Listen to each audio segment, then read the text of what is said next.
सारे हिमाचल निवासियों को मेरा यानी धीरू ठाकुर सेक्रेटरी नाहन डीएलएसए का नमस्कार। आज बहुत ही इम्पोर्टेंट टॉपिक पर मैं आपके साथ केवल 10 मिनट के लिए आया हूँ। कोरोना के दौरान अगर वायरस पैंडेमिक हो सकता है, यानी कि इतनी तेज़ी से फैलकर महामारी फैला सकता है, तो ज्ञान क्यों नहीं। यूट्यूब सोशल मीडिया के ज़माने पर अगर हम फेक न्यूज़ से बचना चाहें तो केवल गाली देने से नहीं होगा, क्रिटिसाइज करने से नहीं होगा। 2 हाथ 2 पाँव 3 टाइम का खाना लेस देन 1% लोगों के पास है इस धरती पर। और अगर हम पढ़े लिखे लोग और जो पब्लिक सर्वेंट्स हैं अपनी हिस्से की ईमानदारी करते हुए कुछ इम्पॉर्टेंट चीज़ों का शेयरिंग ना रोकें, इसको पेंडेमिक कर दें, इसको वायरल कर दें, और आप जो हमें सुन रहे हैं इस विक्टिम कॉम्पेंसेशन स्कीम 2019 जो हिमाचल प्रदेश का है, इसको वायरल कर दें, तो न जाने कितने लोगों को मदद मिल सकती है। निर्भया, गुड़िया, कई ऐसे केसेस में हमने देखा कि एक आम इंसान सोचता है हम सिंपैथी के अलावा कुछ भी नहीं कर सकते, हम लाचार हैं। ऐसा नहीं है। इंडियन जुडिशरी बहुत ही वाइब्रेंट है और वो पार्टिसिपेटिव डेमोक्रेसी में बिलीव करती है। पार्टिसिपेशन किसका? हम तो जजेस हैं, हमारे पास लॉयर्स हैं। केवल क्या हम दोनों का पार्टिसिपेशन? नहीं। क्रिमिनल जस्टिस सिस्टम अगर सही मायने में सक्सेसफुल होगा तो किसी बेगुनाह को जेल से बचाने तक ही नहीं, बल्कि जो विक्टिम है, जो किसी टेक्निकल रीजन के कारण एक्विट भी हो जाता है या उसको मार के वो भाग जाता है और वो कभी पकड़ में नहीं आता, तो वो विक्टिम जो है वो लाचार महसूस ना करे कि एफआईआर तो दर्ज हुआ, प्रोसिक्यूटर साहब ने केस भी रखा, सरकार ने उस प्रोसिक्यूटर साहब की तनख्वाह भी दी और जज साहब ने डिफेंस काउंसिल को सुनने के बाद केस में कन्विक्शन कर दी या एक्विटल कर दी। लेकिन विक्टिम को क्या मिला? उसका तो अपना खर्चा हो गया कोर्ट तक आने तक, और 10 डेट्स लगे, एक डेट पे उसकी गवाही नहीं हुई, वो तो रिसीविंग एंड पे चले गया, काउंटर प्रोडक्टिव हो गया। जी नहीं, no more the victim is at vanishing point of criminal jurisprudence. शुरुआत तो बहुत पहले हो चुकी थी। रुदाल शाह की जजमेंट, सनारा खातून और रुदाल शाह, भीम सिंह, कई ऐसी जजमेंट हैं, शीला बार्स, नंदिनी सतापति, जहां विटनेसेस या विक्टिम्स के बारे में सोचा गया। गंगा जल, हाईकोर्ट की जजमेंट और तिहाड़ जेल की जजमेंट। लेकिन असली आज़ादी जो एक विक्टिम को, हमारे देश में विक्टिम कौन है, सवाल तो ये है। Section 2AA criminal procedure code में जो अमेंडमेंट आया उसमें विक्टिम कौन है? केवल जिसको चोट लगी, जिसका दांत टूटा, हाथ टूटा? नहीं। कई बार एक मेंटली इल इंसान, यानी कि जो मानसिक तौर पर अपनी सोच समझ नहीं रख सकता हो, वो इल होने के बावजूद उसको तो पता ही नहीं है अपना बुरा भला, तो उसके पेरेंट्स या डिपेंडेंट्स, लीगल रिप्रेजेंटेटिव जिसको हम कहते हैं, वो भी विक्टिम की श्रेणी में आ सकते हैं। कोई बच्चा है तो वो तो 18 साल से नीचे अपना देखभाल नहीं कर सकता, तो उसका जो लीगल गार्डियन है, उसके legal representative is the right word, वो भी विक्टिम है। सवाल उठता है कि केस तो 10 साल चलेगा और 10 साल बाद अगर मजिस्ट्रेट साहब रिकमेंड भी कर देते हैं, हमारे लर्नेड मजिस्ट्रेट साहब, यानी ऑन क्रिमिनल साइड हम जजेस को लर्नेड मजिस्ट्रेट्स कहते हैं, तो वो रिकमेंड कर सकते हैं, वो दे नहीं सकते पैसा। वो डिस्ट्रिक्ट लीगल सर्विस अथॉरिटी, जिसका मैं सेक्रेटरी हूँ, लर्नेड सेशन जज हमारे जो हैं वो चेयरमैन हैं डिस्ट्रिक्ट लेवल पे, और स्टेट लेवल पे लर्नेड मेंबर सेक्रेटरी और executive chairman honourable high court, और सुप्रीम कोर्ट लेवल पे भी इसमें ऑनरेबल सुप्रीम कोर्ट के ही सिटिंग जजेस बनाए गए हैं, ताकि कोई लीगल सर्विस के काम को कॉम्प्लेसेंसी से लाइटली ना ले, ना डिस्ट्रिक्ट एडमिनिस्ट्रेशन, ना जुडिशियल एडमिनिस्ट्रेशन, और ना हमारे क्रिमिनल लॉ के स्टेक होल्डर्स। मैंने फिर से कहा कि चाहे एक्यूज एक्विट हो जाता है या डिस्चार्ज या कन्विक्शन या अनट्रेस्ड रहता है, उसका पता नहीं चलता, फिर भी आपको मुआवजा मिलता है। आपके कुछ डाउट्स हैं कि अगर केस 10 साल चला तो 10 साल बाद फैसला होगा, तो 10 साल बाद मजिस्ट्रेट साहब रिकमेंड करेंगे और फिर पैसा मिलेगा शेड्यूल के हिसाब से। ऐसा नहीं है।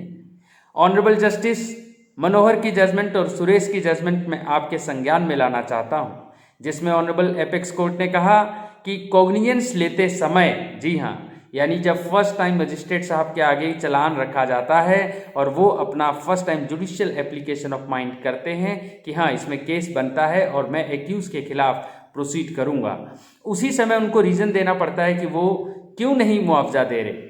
यानी कि मेरिट में बाद में देखा जाएगा 5 साल 3 साल बाद, लेकिन उसी समय कॉग्निजेंस लेते समय ही जो है उनको रीज़न देना पड़ेगा। जैसे मोटर व्हीकल का केस है, एक्सीडेंट का केस है, इसमें तो एमएससीटी खुद ही देती है, इसीलिए मैं इसमें नहीं दे रहा।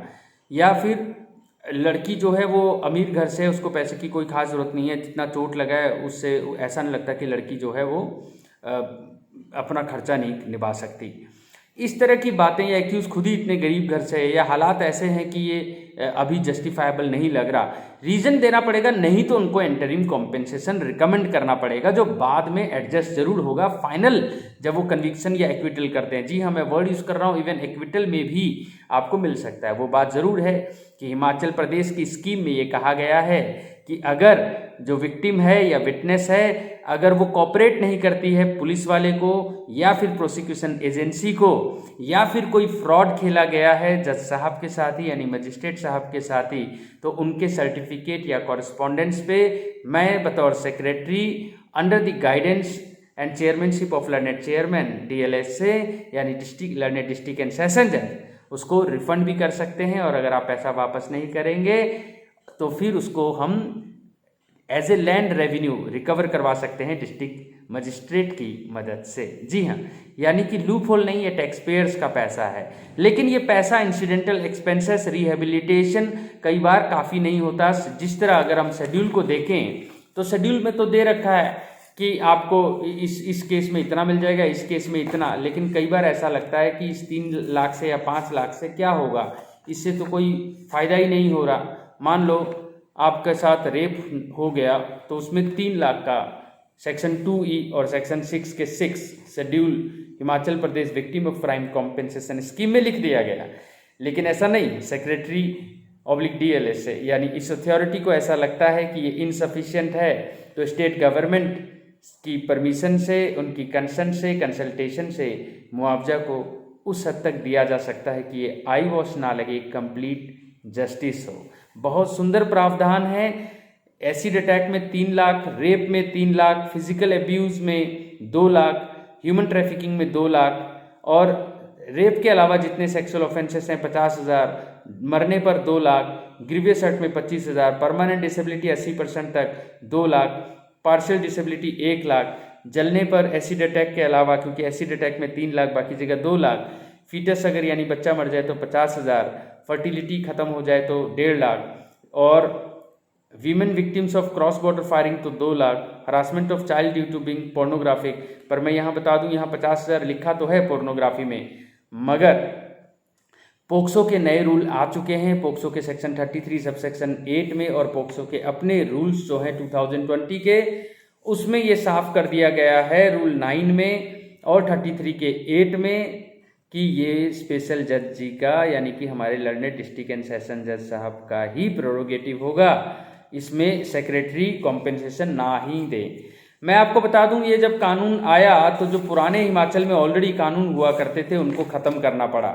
ऐसा नहीं है कि हिमाचल में 2019 में ही कॉम्पेंसेशन स्कीम आया, 2012 में भी ये हुआ करता था, और 2012 में फाइनेंशियल असिस्टेंस वाला भी एक स्कीम हुआ करता था, और 2016 का रिलीफ एंड रिहेबिलिटेशन भी हुआ करता था। सबको ख़त्म किया गया। लेकिन नालसा ने जो पैरेलल बनाया है, अगर आप उसका शेड्यूल देखें तो लाइफ के लॉस होने पर 10 लाख है और गैंगरेप में 10 लाख है, मैक्सिमम बता रहा हूँ, मिनिमम 5 लाख हैं। तो इस तरह आप देखते हैं दोनों में वेरिएशन है, और स्टेट जो है वो सेंट्रल की चीज़ों को रिपील नहीं कर सकती। हम नालसा जो DLSA है वो सालसा के अंदर काम करती है, सालसा नालसा, इसीलिए नालसा की गाइडलाइन हमारे पर बाध्य है। पर नालसा की गाइडलाइन में आपको 3 साल का लिमिटेशन दिया गया है, और हिमाचल की गाइडलाइन में 1 साल का लिमिटेशन है। लेकिन ऐसा नहीं है कि कोई सफिशिएंट रीज़न दें और फिर भी हम आपको ना सुने। इसके लिए पुलिस वाले ध्यान से सुने, CWC चाइल्ड वेलफेयर कमेटी वाले ध्यान से सुने। जो भी ऑफिसर इन्वेस्टिगेट करता है वो एक्यूज का फाइनेंशियल स्टेटस बताए, विक्टिम का भी फाइनेंशियल सोशियो इकोनॉमिक स्टेटस बताए, ताकि हमारे लर्नेड मजिस्ट्रेट कॉग्निजेंस लेते समय मनोहर की गाइडलाइन और सुरेश की गाइडलाइन के हिसाब से रिकमेंड कर सकें। अंशुमन गायकवाड़ की जजमेंट ने 357A में जो मे वर्ड है उसको शैल पढ़ा, यानी ये मैंडेटरी है, ये चैरिटी नहीं लगना चाहिए। और केरला और हिमाचल में कॉन्फ्लिक्ट आ जाए रेप को छोड़कर किसी भी कॉम्पेंसेशन स्कीम में, तो मनोहर और सुरेश के तौर पर केरला प्रिवेल कर जाएगा। और अगर रेप का केस है तो टेकराम यानी टेकन राम की जजमेंट, टेक एलियास टेकन राम की जजमेंट में गोवा प्रिवेल करेगा।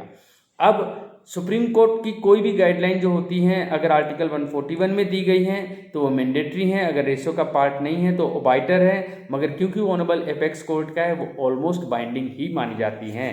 नालसा के एसओपीज, हिमाचल का विक्टिम कॉम्पेंसेशन स्कीम में कुछ डिफरेंसेस ज़रूर हैं, मगर अल्टीमेट डिस्क्रिप्शन जो है वो लर्नेड मेंबर सेक्रेटरी और उनसे ऊपर लर्नेड एग्जीक्यूटिव चेयरमैन और उनसे भी ऊपर नालसा की है। फिलहाल हम जो है एसएचओ के सर्टिफिकेट पर, डॉक्टर के सर्टिफिकेट पर, इकोनॉमिक स्टेटस और फाइनेंशियल डिटेल जो है एक्यूज का अगर आ जाए तो एक्यूज से भी पैसा दिला सकते हैं। अगर एक्यूज उस कैपेसिटी में नहीं है तो सरकार को मजिस्ट्रेट रिकमेंड करेंगे, हम रिलीज करेंगे। देयर एंड देन 5,000 या 10,000 देने का भी प्रक्रिया है, लेकिन ये सारा पैसा नेशनलाइज बैंक या कंप्यूटराइज यानी डिजिटल मोड से दिया जाता है ताकि मिसयूज ना हो और वो पैसा जो है विक्टिम के काम आए, ट्रांसपेरेंसी बनी रहे, क्योंकि एक एक पैसे का कस्टोडियन सेक्रेटरी ही होता है। टैक्स पेयर्स का पैसा है, फ्रॉड नहीं होने देंगे, मिसयूज नहीं होने देंगे, एब्यूज नहीं होने देंगे। गड़े मर्दे उखाड़ कर अगर विक्टिम 10 साल बाद आती है और सेक्रेटरी को ऐसा लगता है अब तो एविडेंस सारे खत्म हो गए, केवल इंटरिम कॉम्पेंसेशन के लिए केस किया गया है, तो उसमें विड्रॉ किया जा सकता है और गलती से पैसा चले गया है तो उसको रिफंड भी किया जा सकता है। ये बातें भी जाननी है, क्योंकि गलत यूज या एब्यूज से बहुत अच्छी स्कीम्स जो हैं खराब हो जाती हैं। दिल्ली डोमेस्टिक सर्विस का केस है, कॉम्पेंसेशन स्कीम फंड भी बनाए गए हैं। और अगर आप अनपढ़ हैं, गवार हैं, पर विक्टिम हैं, आप चिट्ठी नहीं लिखते, ओरल भी बताते हैं और नहीं भी बताते, न्यूज़पेपर या किसी ऑथेंटिक सोर्स या पुलिस वाले के सर्टिफिकेट, एसएचओ का सर्टिफिकेट को हम ऑथेंटिक मानते हैं, न्यूज़पेपर को हम नॉर्मली येलो जर्नलिज्म का पार्ट मानते हैं। इसीलिए एसएचओ से हम गुजारिश करते हैं, सीडब्ल्यू से गुजारिश करते हैं, डिटेल ठीक दिया करें ताकि हम उसमें सुओ मोटू एंटरिंग देना है या नहीं देना उसका रीज़न लिखें। देर एंड देन रिलीफ नहीं दिया तो 7 दिन में दें, 7 डेज में नहीं दिया तो 60 डेज में दें। और अगर विक्टिम हिमाचल कॉम्पेंसेशन स्कीम का देखें तो यहाँ पर अगर हम आपको मना करते हैं कि पैसा नहीं दे रहे तो आप अपील भी कर सकते हैं और वो अपील जो है उसमें वो हमारा ऑर्डर जो है वो सेटिसाइड भी हो सकता है। और इन सब का 90 डेज का टाइम भी दिया हुआ है, यानी इंक्वायरी की भी पावर है। हम वेरीफाई कर सकते हैं ट्रूथ को, कितनी चोटें लगी हैं, लेकिन हम डॉक्टर नहीं हैं तो हम मेडिकल डॉक्टर की मदद लेते हैं कि एक्चुअली में आपको रिहेबिलिटेट करना है, चैरिटी नहीं देना। और एसिड अटैक में तो रूल्स बिल्कुल अलग हैं, अलग से फंड हैं और ये सारा पैसा रिमिट होता है आपके बैंक अकाउंट में। और कहीं और से आपको पैसा मिला है तो आपको हमें बताना चाहिए, नहीं तो हम वेरीफाई करवा लेंगे। एक्स ग्रेसिया या सीएम फंड से भी पैसा मिल सकता है तो वो सारा जो है उसको कंसीडर किया जाएगा जैसे कि इसी स्कीम के तहत मिला है। ठीक है, तो यानी कितना पैसा देना है ये हम इंक्वायरी के बाद ही तय करते हैं। एक शेड्यूल दे रखा है कि इतना इतना पैसा अप टू मैक्सिमम लिमिट रखा है, लेकिन हम उसको कम भी कर सकते हैं। लेकिन अगर हमें लगता है इससे ज़्यादा डिजर्व आप करते हो तो हम स्टेट गवर्नमेंट की बिना परमिशन से ऐसा नहीं कर सकते। तो आपने पढ़ा ना केवल हिमाचल का स्कीम, ना केवल नालसा का एसओपी, बल्कि आपने अंशुमन गायकवाड़ की जजमेंट, सुरेश की जजमेंट, मनोहर की जजमेंट, टेकन राम की जजमेंट, ये लैंडमार्क जजमेंट आपने पढ़ी और आपने पढ़ा कि किस तरीके से देयर एंड देन पैसा रिलीज करने का भी पावर है। ऑनलाइन भी आप एप्लीकेशन दे सकते हो। मल्टीपल स्कीम्स हैं, नालसा है तो वहाँ पर आपका सालसा का स्कीम है, वहाँ पर डालसा का स्कीम है। ऐसे सारे केसेस में आपको रेमेडी एक ही जगह मिलेगी जो ज़्यादा बेनिफिशियल है, ये बात याद रखें। सुओ मोटू कॉग्निजेंस लेने की भी पावर है, इस बात को भी याद रखें। माइनर के केस में जितना भी मुआवजा होता है उसका 50% हम बढ़ा देते हैं। ठीक है, एंटरिम रिलीफ तुरंत 7 दिन में या 60 दिन में, और मतलब मोस्ट अर्जेंट है तो 5 से 10 हज़ार नेशनलाइज बैंक के प्री लोडेड कैश कार्ड में जमा करा दिया जाता है। पोक्सो के केसेस में लर्नेड स्पेशल जज ही ऐसा करेंगे। धन्यवाद, सुनते रहिए, वायरल कीजिए। क्या पता आपके सब्सक्राइब करने पर, लाइक करने पर, वायरल करने पर फिर कोई निर्भया, फिर कोई गुड़िया के चेहरे पर मुस्कान ला सकें। हम वो ज़िंदगी उनको वापस नहीं कर सकते, वो चोटें वापस नहीं कर सकते, लेकिन लीगल एड का एक झंडू बाम लगाकर उसके लीगल रिप्रेजेंटेटिव को या उसकी बाकी ज़िंदगी को रिहेबिलिटेट कर कर संविधान में guaranteed dignity, privacy, reputation, integrity को प्रिजर्व कर सकते हैं। जय हिंद, जय हिमाचल।